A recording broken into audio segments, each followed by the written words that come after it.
महाराष्ट्राच्या राजकारणामध्ये आदिवासी समाजाबद्दलचा असणारा एक गैरसमज आहे आणि तो म्हणजे जिथे 24 जागा आहेत आरक्षित त्याच भागामध्ये असणारा आदिवासी राहतो अशी असणारी परिस्थिती आहे. परंतु ज्या 24 जागा आहेत त्या 24 जागा टीपी झोन मध्ये येतात, म्हणजे ट्रायबल प्लॅनच्या झोन मध्ये येतात. पण या ट्रायबल प्लॅनच्या बाहेर अजून असणारा एक झोन आहे तो ओटीपी प्लॅन म्हणून त्या ठिकाणी ओळखला जातो, नॉन ट्रायबल प्लॅन म्हणून. या नॉन ट्रायबल प्लॅन मध्ये सुद्धा आदिवासी फार मोठ्या प्रमाणात राहतो. परंतु हा आदिवासींचं मी असं म्हणेन की झोनिंग झालेलं आहे असं मी त्या ठिकाणी मानतो. विदर्भामधला असणारा जो आदिवासी आहे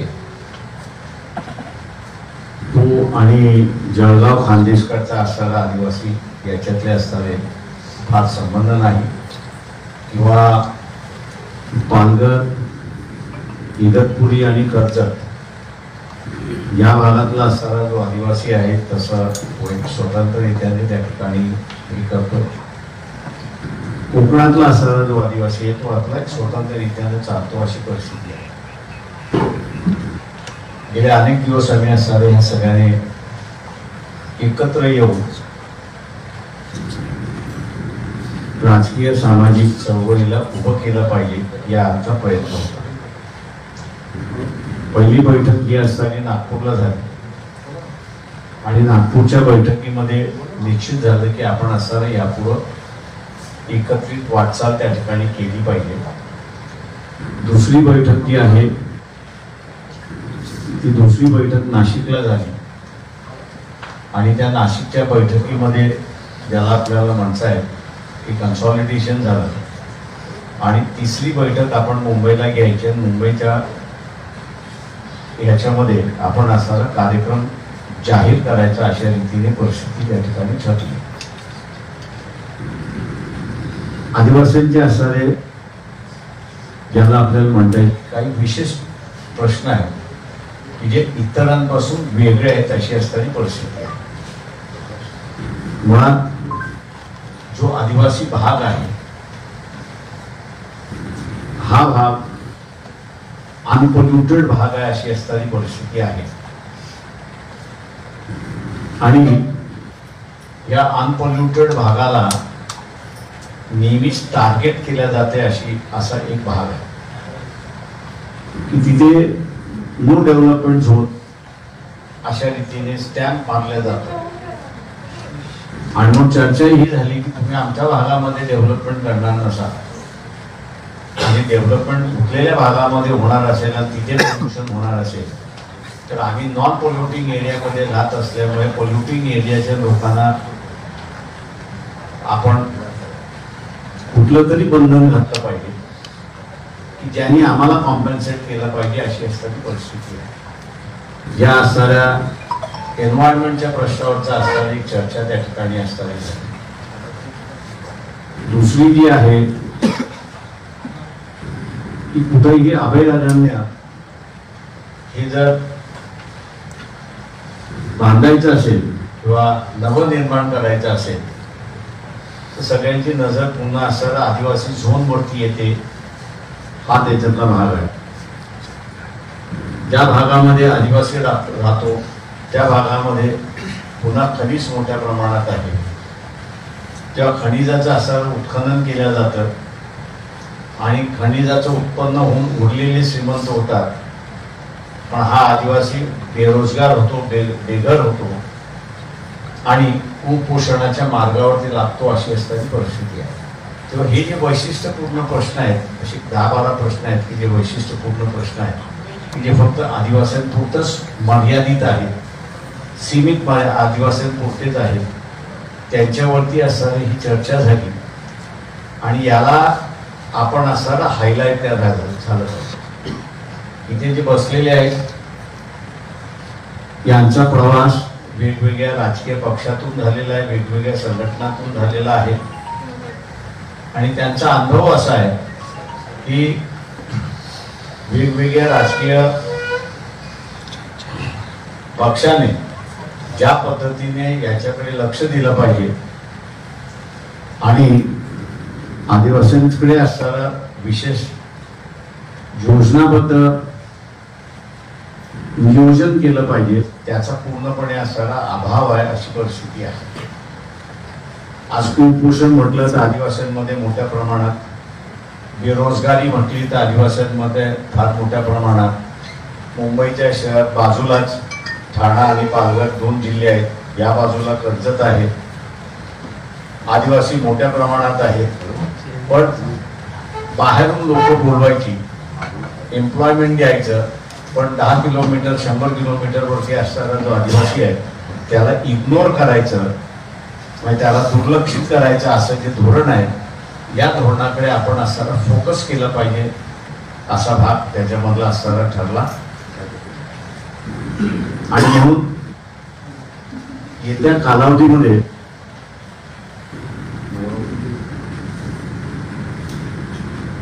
महाराष्ट्रातला वेगवेगळ्या भागातला आदिवासी एकत्र आलेला आहे आणि त्याची यापुढे आता एकत्र वाटचाल होणार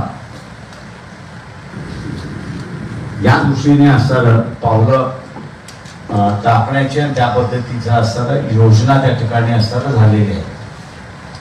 3 ठिकाणी असणारा याचं जाहीर कार्यक्रम घ्यायचा त्या ठिकाणी ठरवलेला आहे. कारण का ह्या वेगवेगळ्या जमाती ज्या आहेत, आदिवासी वेगवेगळ्या जमाती ज्या आहेत, त्यांचं प्रत्येकाचे वैशिष्ट्य आहे आणि ते वैशिष्ट्य दुसऱ्या जमातीशी जुळत नाही अशी असणारी परिस्थिती आहे.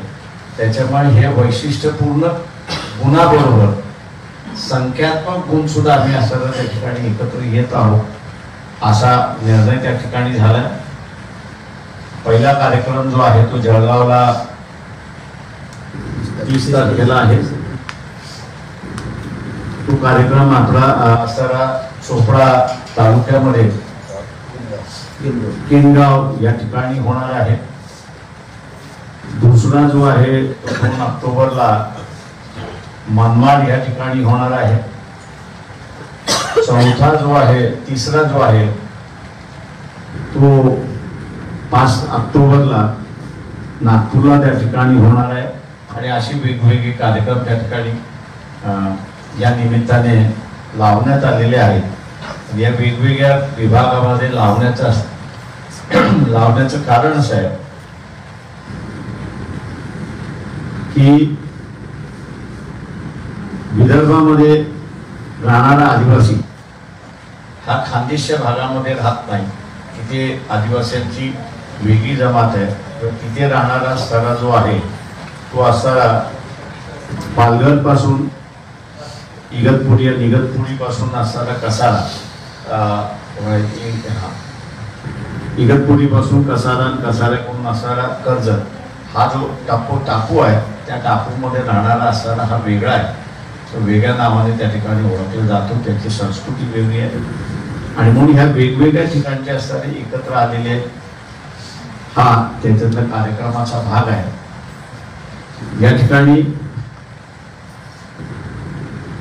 एक ज्याला आपण असं म्हणतो की आरक्षित जागा आहे, त्याच्यामुळे असणारा आदिवासींनी फक्त असणारा आरक्षित जागाच लढावी असा एक सेन्स त्या ठिकाणी निर्माण झालेला आहे. तो या विधानसभेच्या निवडणुकीमध्ये तोडायचा असा मानस आम्ही सगळ्यांनी या ठिकाणी व्यक्त केलेला आहे. आणि काही जनरल जागेंवरती सुद्धा आदिवासी उमेदवार उभे राहतील अशी एक परिस्थिती आहे. लवकरच हे जे 24 आरक्षित मतदारसंघ आहेत, या 24 आरक्षित मतदारसंघामध्ये आदिवासी यांची पॉप्युलेशन म्हणजे लास्ट 24वा मतदारसंघ येतो त्या मतदारसंघामध्ये 22% आदिवासी पॉप्युलेशन आहे. परंतु 15% ते 29.9 इथपर्यंत 20 मतदारसंघ आहेत अशी असणारी परिस्थिती आहे. 20 मतदारसंघाची नावं जी आहेत ती पुढच्या प्रेस कॉन्फरन्स मध्ये आपल्याला आम्ही सांगणार आहोत. याचं कारण असं आहे की बाहेरच्या भागामध्ये आदिवासी नाही असं असताना फार मोठ्या प्रमाणात प्रचार केला जातोय. त्या प्रचाराला सगळं उत्तर असं मी त्या ठिकाणी मानतोय. एक नवीन राजकीय सामाजिक राजकीय बांधिलकी ही आजच्या बैठकीतून सुरुवात झाली असं मी त्या ठिकाणी आपणास जाहीर करतो. आदिवासींचं असणारं एक संघटन आम्ही असणारं या ठिकाणी उभं झालंय आणि त्याचा एक कार्यक्रम त्या ठिकाणी आहे. त्याच्याच बरोबर असणारा ओबीसी संघटना जिल्ह्यामधल्या त्याचंही आम्ही असणारं संघटन उभं केलेलं आहे आणि ती एक त्याच्यामधलं आहे. इतर जे येणार असेल त्यांना घेऊन महाराष्ट्राच्या राजकारणामध्ये जो साचलेपणा आलेला आहे आणि तेच चेहरे आपल्याला दिसतात. ज्या बातम्या येतात त्या बातम्यामधनं हा माणूस त्याच्यामध्ये गेला, त्या माणूस त्याच्यामधनं गेला, पण महाराष्ट्राच्या विकासाची अजिबात चर्चा तिथेच कुठे दिसत नाहीये. तेव्हा या निमित्ताने आदिवासी अजेंडा हा पुढे करत इलेक्शन हे इश्यू बेस्ड व्हावं आणि विभागातल्या असणाऱ्या प्रश्नांची चर्चा व्हावी या दृष्टीने आम्ही असणारा हा पुढे करतो. अपेक्षा आहे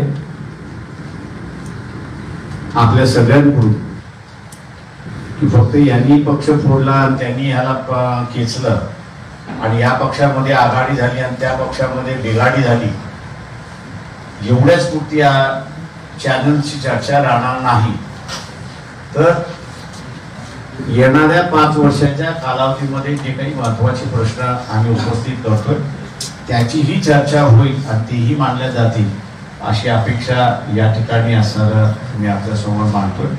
आजच्या बैठकीचा असणारा विवरण मी आपल्या समोर या ठिकाणी दिलेलं आहे. आपल्याला काही विचारायचं असेल तर आपण आता विचारू शकतो. सर, तुम्ही नवीन आघाडीचा प्रयोग केलेला आहे पण त्याचं नेमकं मूळ नाव तसंच असणार आहे म्हणजे वंचित बहुजन आघाडी.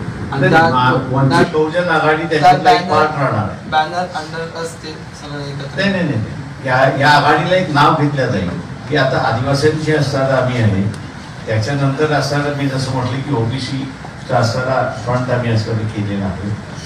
त्याच्याच बरोबर इतर काही संघटना ज्या आहेत त्या बोलतात त्यांचं एकदा फायनलिटी झालं की या सगळ्या बसून एक कॉमन बैठक होईल आणि ते कॉमन बैठकीमध्ये आपल्या फ्रंटचं नाव काय असेल हे ठरेल आणि त्या फ्रंट खाली आम्ही असणारा सगळेजण लढणार. त्या फ्रंटचा वंचित बहुजन आघाडी एक पार्ट असेल. ही तिसरी आघाडी म्हणावी का मग या सगळ्यांना घेऊन तुम्ही आता? मी तिसरी आघाडी नाही म्हणणार आहे कारण पहिली दुसरी नाही, पहिलं आम्हीच आहोत. त्याच्यामुळे तुम्ही आम्हाला पहिली आघाडी म्हटलं तरी चालेल. पण एक नवी उमेद पाहायला मिळेल महाराष्ट्रात असं एक असं एवढंच म्हणेन की मी या निमित्ताने महाराष्ट्रामधले पहिल्यांदा मी असं जो सगळ्यात मोठा निग्लेक्टेड वर्ग आहे ज्याच्याकडे दुर्लक्षित वर्ग आहे त्या वर्गाचे प्रश्न घेऊन आम्ही असं पुढे आलेलो आहोत. आणि ही जी अधिवेशनं 3 अधिवेशनं आम्ही जी मांडलेली आहे त्या तिन्ही अधिवेशनामध्ये आपल्याला त्या भागातल्या प्रश्नांची असणारी चर्चा ही आपल्याला त्या ठिकाणी दिसेल. आणि सांस्कृतिक दृष्टिकोनातून आणि सामाजिक दृष्टिकोनातून हा आदिवासी वेगळा कसा आहे इतर समूहांपेक्षा. त्याची जगण्याची पद्धत असेल, त्याची वागण्याची पद्धत असेल, त्याची स्वतःची सिस्टम काही असेल, या सगळ्या ह्याच्यामध्ये तो वेगळा कसा आहे, संविधानाने ह्याला कसं वेगळं मानलेलं आहे त्याची असणारी मांडणी या ठिकाणी मला वाटतं या सगळ्या अधिवेशनामध्ये केल्या जाणार. आदिवासी ओबीसी यांची एक वेगळी आघाडी करून पाहताय तुम्ही, परंतु त्याच वेळेला राजकारणामध्ये बच्चूकडू असतील किंवा राजे असतील किंवा आणखी हे सगळी जी मंडळी आहेत ही तिसऱ्या आघाडीची एक मोठ बांधताय. तर तुम्ही त्यांच्याबरोबर काय जाल, त्यांच्याशी काय चर्चा झाली आहे? राजू शेट्टी वगैरे या सगळ्या ते मी जसं म्हटलं काही पक्षांची चर्चा झाली की त्यांची नावं मी काही आणत नाहीये. पण एवढं निश्चित आहे की जे जरांगे पाटील यांच्याबरोबर जातील त्यांच्याबरोबर आम्ही जाऊ शकत नाही, अशी परिस्थिती आहे. म्हणजे तर तुम्ही जरांगे मधल्यांना भेटला होता इलेक्शन आलं पॉलिटिकल प्रश्न नंतर करूया का हिंदीचं निवेदन झालं. सर, शरद पवार हे आज लालबागच्या राजाच्या चरणी गेले होते. कुठेतरी सॉफ्ट हिंदुत्व आपल्याला त्यांचं पाहायला मिळतंय.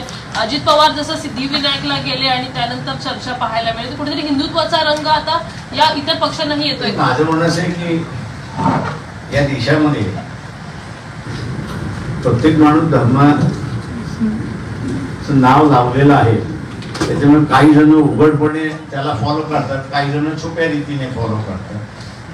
गरज पडली तेव्हा उघड येतात, त्याच्यामुळे नवीन काही असं त्या ठिकाणी मानत नाही. त्याच्यामुळे फार मोठा उलाढाल होईल, बॉम्ब फुटेल, नामू फुटेल असं काहीच नाही. सर, लाडकी बहीण योजनेचा निधीवरून तुम्ही एक ट्विट केलं होतं की आदिवासी समाज कल्याण भागाचा निधीचं तो लाडकी बहीण साठी वापरला जातोय. आज पुन्हा एकदा एक महत्वाची बाब समोर आली की होमगार्डला जो निधी दिला जातो तो सुद्धा थांबवण्यात आलेला आणि तोही लाडकी बहीण योजनेसाठी वळवण्यात आलेला आहे. 4076 कोटी रुपये आणखी पाहिजे. माझ्या माहितीप्रमाणे असं जे आहे,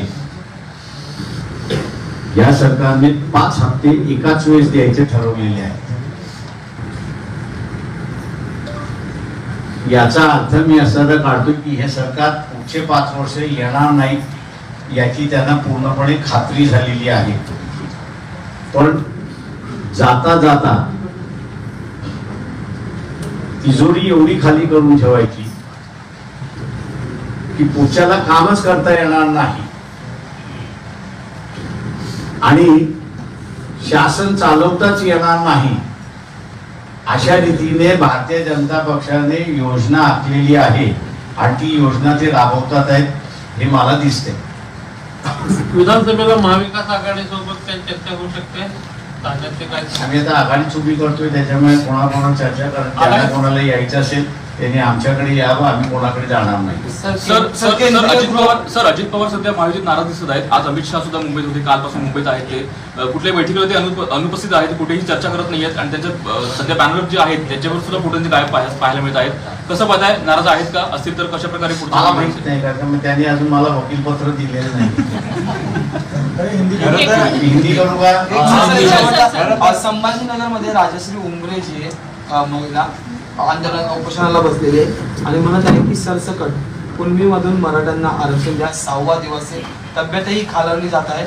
एकीकडे जरांगेंनी एवढं वावटळ झालं होतं, वादळ आलं होतं, गुलाल उधळला, पण तरी पण अद्याप आरक्षणाचा प्रश्न सुटला नाही. आता महिला पुन्हा एकदा रस्त्यावर उतरलेला पाहायला मिळतात. मला तर हा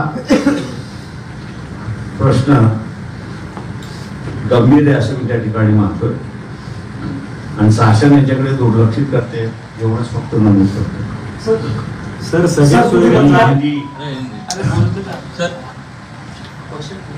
आज आदिवासी समूह जो है वो अलग अलग नाम से जाना जाता है. विदर्भ का जो आदिवासी है, खानदेश का जो आदिवासी है, पालघर, कसारा और करजत का जो आदिवासी है या मराठवाड़ा का जो आदिवासी है, ये अलग अलग नाम से पहचाने जाते हैं. ये अभी तक अलग अलग पॉलिटिकल पार्टीज के साथ में थे, लेकिन पिछले कुछ दिनों से और सुप्रीम कोर्ट का जो डिसीजन आया है क्रीमी लेयर के बारे में कि आपको एक बार सहूलत मिल गई तो आपको उस लिस्ट से बाहर जाना होगा. इस निर्णय से मैं समझूंगा कि आदिवासियों में काफी बड़ी जागृति हो चुकी है और ये समझते हैं कि अपना अधिकार अब चले जाएगा. साथ ही साथ तो पेशा कानून जो है, दूसरी बात जो है वो 5th शेड्यूल जो है उसको भी निकम्मा किया जाएगा और अलग अलग नाम से जाने हुए जितने भी आदिवासी समूह है, संगठन है, राजनीतिक दल है, ये सभी जो है वो इकट्ठा आ चुके हैं और आने वाले चुनाव में एक सोशो राजनीति के तौर से एक नई पॉलिटिकल शुरुआत कर रहे हैं। वो अपनी तरफ से शुरुआत कर रहे हैं क्योंकि आदिवासियों की कई विशेष समस्या है, क्योंकि जहाँ आदिवासी रहते हैं वहाँ पर खनिज है, जहाँ आदिवासी रहते हैं वहाँ पर जल काफी बड़ा पैमाने पे है, और अगर सरकार को कई नई अन्य अर्बन खड़ा करना है तो वो आदिवासी इलाकों में ही करते हैं, और इसलिए वो विस्थापित काफी बड़ी पैमाने पे होते हैं। तो ये विस्थापितों की समस्या को लेते हुए एनवायरनमेंट का जो बिगाड़ होती जा रहा है और उसके मुताबिक जो पूरा माहौल बदलते जा रहा है, उसी को लेके और उनके जीने की समस्या को लेके मेरे ख्याल से पहली बार यहाँ पर चर्चा होगी, और उसी को एजेंडा लेके ये आगे निकले हैं। वंचित बहुजन आघाड़ी जो है फैसिलिटेट कर रही है कि इनको सबको इकट्ठा लाने की और इकट्ठा रखने की, और एक नई प्लेटफॉर्म राजनीति में महाराष्ट्र में शुरुआत हो, ऐसी एक उम्मीद है। 30 सितंबर को पहली मीटिंग जो है वो जलगांव जिला के चोपड़ा तालुका जो है वहां पर होगी। दूसरी जो है वो नासिक में 2 अक्टूबर को होगी, और तीसरी मीटिंग जो है वो नागपुर में 5 अक्टूबर को होगी। इन तीनों मीटिंगों में जो आदिवासियों की जो समस्या है और इस देश में जो संविधान ने कहा था कि हमको इनको अलग तरीके से देखना चाहिए और इनको जो अलग कानून बनाना चाहिए, ये जो बातें संविधान में लिखी गई थी उसके बारे में ये चर्चा होगी। और साथ ही साथ जो राजनीतिक दल यहाँ विकास का एजेंडा नहीं बना रहे हैं, उस विकास के एजेंडा को लेके एक चर्चा इन तीनों मीटिंगों में होगी। और उम्मीद हम लोग ये करते हैं कि आने वाले 5 साल के अंदर इस देश की जो महंगाई है, बेरोजगारी है, और तीसरा जो है जो होर्डिंग होता है और जिससे बाजार ऊपर नीचे होता है, जो आम लोगों को तकलीफ होती है, तो इन सभी चीजों की वहां पर चर्चा होगी और एक नए एजेंडे की शुरुआत होगी, ऐसा मैं कहता हूँ। दूसरी बात जो है, हम लोग एक फ्रंट बनाने जा रहे हैं जिसमें ये आदिवासी फ्रंट भी वहां पर शामिल होगा। ओबीसी समूह को लेके और जितने भी संगठन है उनको लेके हम लोग ये फ्रंट बना रहे, और राजनीतिक दल है कि जो बातचीत में कर रहे हैं हम लोग उनसे।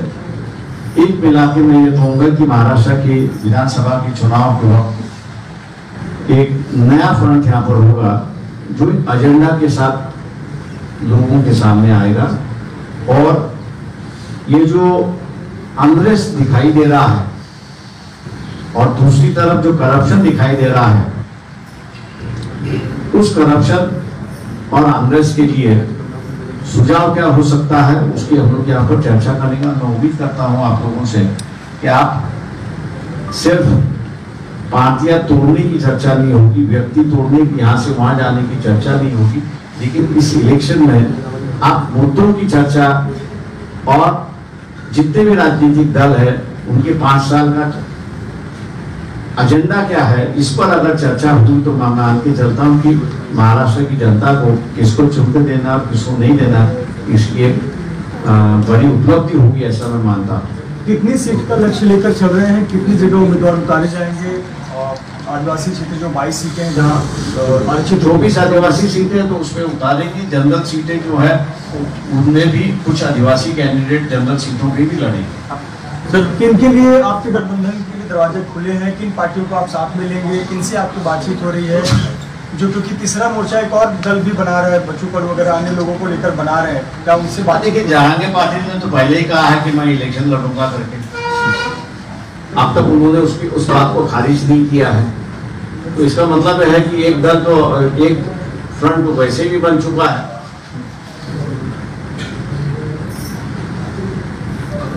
सर, 2019 में आपका जो गठबंधन था एमआईएम के साथ वो काफी प्रभावी था, तो क्या इस बार भी एमआईएम से बात चल रही है? क्योंकि एमआईएम के साथ बातचीत कर रहा हूँ। तुम्ही सर्वांना किती जागा लढवणार आहात, काय टार्गेट? नहीं, अजून अभी तक हम लोग ने कितने सीट लड़ना इस पे तय नहीं किया है।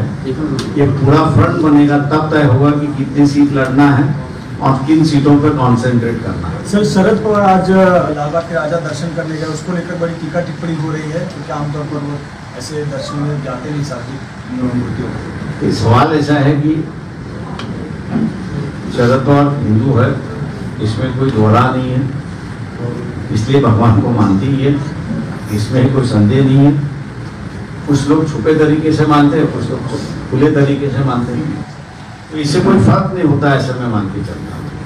सर, लोकसभा चुनाव में कई दौर की बातचीत चली थी आपकी महाविकास आघाड़ी से, क्या इस बार उधर से कोई ऑफर आया है? आपने कोई हम किसी के पास जाएंगे नहीं, जिनको आना है वो हमारे पास आएंगे। बार आपसे ये कहती है कि आप गठबंधन में नहीं आ रहे हैं। सगळे सोयऱ्यावरून अजित पवार गट आणि बीजेपीची जी भूमिका आहे ती अजूनही स्पष्ट नाही, या विषयावरून सरकारच संभ्रमात आहे का? मैं इतना ही कहूंगा कि जहांगीर पाटिल की जो मांग है सगे सोरे को लेके, हमारे अलावा किसी और पार्टी की पोजीशन जो है वो क्लियर नहीं है, कंफ्यूज है और वो पोजीशन लेने के लिए तैयार नहीं। सर, महाराष्ट्र विकास आघाड़ी आप लोगों को बार बार साथ लेने की कोशिश करती है चुनाव से पहले, जब आप मना कर देते तो कहते कि ये वोट काटने वाले हैं, ये बी टीम है बीजेपी। सवाल ऐसा है कि हम लोग कभी बीजेपी के पास गए नहीं है, और आप लोग जो है वो जो बीजेपी के पास गए उनको आप सेक्युलर बताते हो, जहन खराब करने का काम तो आप ही लोग करते हो। सर, जीएसटीच्या अधिकाऱ्यांची एक धक्कादायक बाब समोर आलेली आहे। एका तक्रारदाराने तक्रार केलेली आहे की त्याला रात्रभर डांबून ठेवण्यात आलं होतं आणि 60 लाख रुपयाची खंडणी या जीएसटीच्या आरोपी आहेत त्यांनी मागितली होती। थेट आता शासनातले अधिकारी एकाला बांधून ठेवतात आणि खंडणी गोळा करताना पाहायला मिळतात आहेत। एसआयटीने आता 9 जणांना ताब्यात घेतलेलं आहे, कसं बघतात संपूर्ण प्रकरण? एडमिनिस्ट्रेशन में कहूँ ऊपर से नीचे पूरा हिल चुका है। केंद्रापासून ते महाराष्ट्रापर्यंत पूर्णपणे शासन हललेलं आहे, कोणाचं नियंत्रण कोणावरती नाहीये। ज्या गोष्टी बाबासाहेबांनी सांगितल्या होत्या करू नका त्या करायला सुरुवात केल्या। जातीवरचं राजकारण होता कामा नये, धर्मावरचं राजकारण होता कामा नये। या दोन गोष्टी देश कधी निर्माण झाला नाही आणि पुन्हा करायला लागला तो टिकणार नाही अशी त्यांनी असं इशारा दिला। आज त्याच मार्गाने असणारं पूर्ण राजकारण त्या ठिकाणी चाललेलं आहे आणि म्हणून अस्थिरता सर्वकडेच आपल्याला दिसते अशी परिस्थिती आहे। सर, राज्यामध्ये अल्पसंख्याकांची सुरक्षित घेरणीवर आलेली आहे, कारण काही दिवसांपूर्वी एक व्हिडिओ व्हायरल झाला होता ज्याच्यामध्ये मुस्लिम व्यक्तीला काही तरुणांनी मारहाण केली। त्यामध्ये असं पण समोर आले की ते ट्रेनमधून त्या व्यक्तीला फेकून देणार होते, परंतु काही जणांनी तिथं थांबवलं आणि सत्तेतील आमदार नितेश राणे यांच्यासारखे वक्तव्य करतात की मी तुम्हाला मस्जिदीमध्ये येऊन मारणार, मी हिंदू गब्बर आहे। मी आताच आपल्याला म्हणालो की ज्या गोष्टीचा उल्लेख बाबासाहेबांनी केला होता की होता कामा नये, म्हणजे धर्माचं राजकारण होता कामा नये।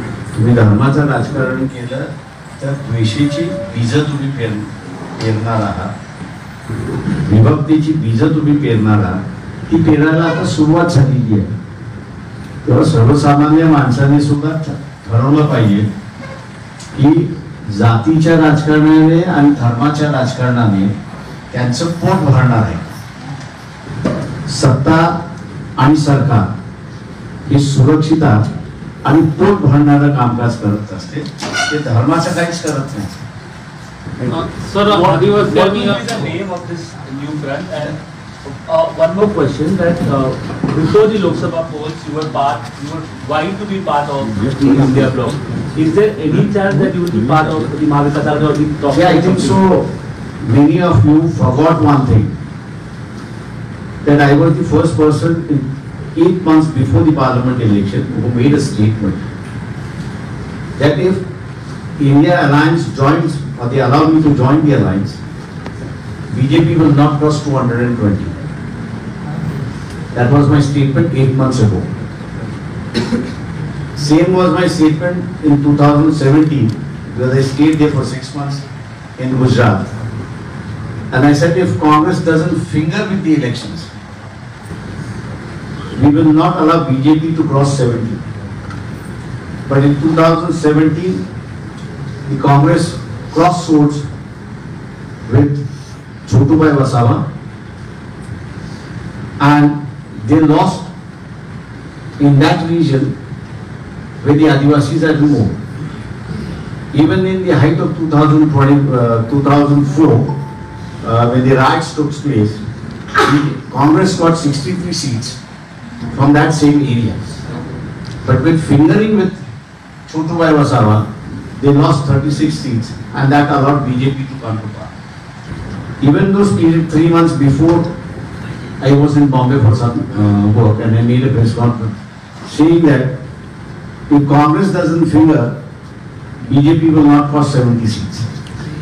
So I am not at loss. It is Congress who is at loss. I may not have won the election, but it is the Congress who has to now decide, by going with Uddhav Thackeray and with going with Sharad Pawar, whether the chances of Rahul Gandhi becoming a prime minister was burnt or not burnt. That is what the Congress has to decide. I may have lost, our party has lost the election, no doubt. But Congress party person being a prime minister, what's lost? That is a bigger loss than what is our loss. And none of the analysts would ever make this statement. I am aware of it, because the moment they make this statement, they will have to criticize Congress and the blue icon.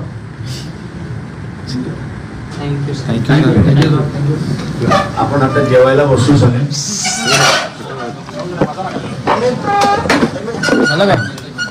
पत्रकार परिषदेला आलेल्या सर्व